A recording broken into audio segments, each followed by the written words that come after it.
Try to think of an RPG, a role-playing game. No, really do it. Think about it long and hard. Alright, now think of one game which might embody all of your ideas on the subject matter. Something classic. Something timeless. Something that epitomizes the role-playing game genre to its core. Is that game starting to come into focus? The RPG started for many people as a tabletop experience. Dungeons and Dragons allowed players to create their own characters and act out fantasies in a Tolkien-inspired world full of, well, Dungeons and Dragons. Other tabletop games would come to follow, and as they became a staple of what is commonly referred to as geek culture, and as they were reaching their heights of popularity and controversy, another mainstay of the subculture was starting to take off: the personal computer. As communication programs became more popular on the web, back when people still used that expression, players began organizing RP-dedicated chat rooms. These text-based RPGs would become known as MUDs, or multi-user dungeons. MUDs were free to play, and while keeping in the spirit of the tabletop RPG in that they allowed players to create their own characters and roleplay as them, they were very restricted in nearly every other conceivable way. Eventually, private developers got into the RPG video game market. These early games, unable to support a system with actual in-depth choices, provided pre-rendered characters for players with design options restricted to class and gear. Gradually, developers began realizing that epic stories could be told through pre-existing characters, so long as they were characters that the players would want to play as. The heroes became more dynamic, yet also in many ways more relatable. The phrase "Gary's stew" might be a bit severe for most of these protagonists, but it's hard to argue many of them were designed as self-inserts for players. Then, of course, this does beg the question of whether this is even a bad thing in a game where you're supposed to play as a certain character. If I want to get into the mind of a character, it needs to be someone who I myself can in fact understand. As characters became more and more a driving force behind RPGs, individual characters' personalities and motivations became more clear. Your supporting casts became more diverse and, in many ways, likable. You started to actually feel for these cartoons, and you grew to care about them. In addition, you started to understand the motivations behind the villains.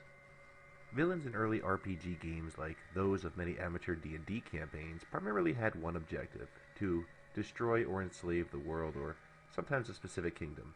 Certain underachievers might even just settle for kidnapping the local princess. They were raw embodiments of evil, elements of chaos and destruction that you had to stop. In games such as Final Fantasy VI, your characters would grow and provide perhaps a real insight into why they were the only people in the world willing and able to take up arms to stop this menace. Final Fantasy VI was also, perhaps, the first time a villain had some degree of success in carrying out his or her plans.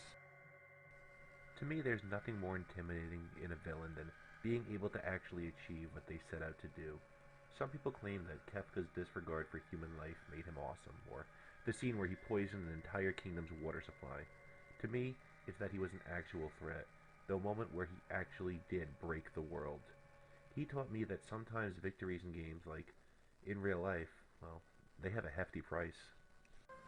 The better developers got at telling stories, the more vulnerable we, the players, became to their pathos. As we grew to appreciate the character and grow to despise or fear the antagonist, we became invested. I believe we all know this scene.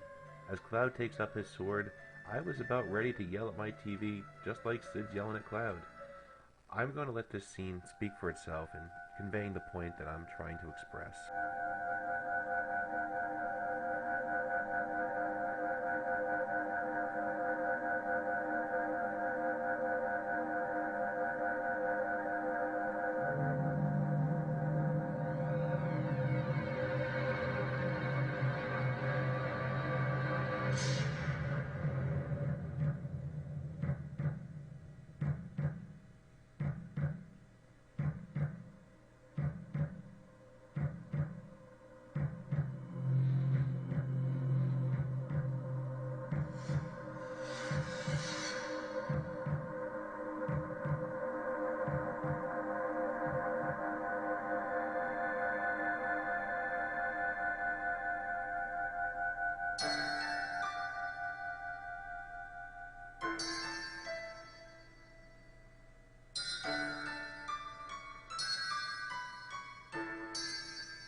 At this moment in my initial playthrough, I was shocked, and not only because I'd spent so much time trying to level up Eris's limits or grind gear for her, I was actually sad for the passing of a character for the first time in a video game.